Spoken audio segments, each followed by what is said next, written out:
rice, bananas, and caked sugar. Dodong ate fish. Dodong ate the fish and the rice, but did not partake of the fruit.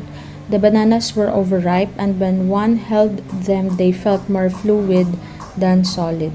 Ayan. So, Dodong broke off a piece of the cake sugar, dipped it in his glass of water, and ate it. He got another piece and wanted some more, but he thought of leaving the remainder for his parents. That's Dodong eating, di ba? Fish and rice. And then the fruit. Okay, overripe na ko ng saging. Dodong's mother removed the dishes when they were through and went out to the batalan to wash them. So, batalan is a kitchen counter sa mga bukid. Usually, it's called batalan because it's made of bamboo. Diba? Tapos, may mga slit siya. Tapos, dira mo ginahugasan ng butang mo mga pinggan.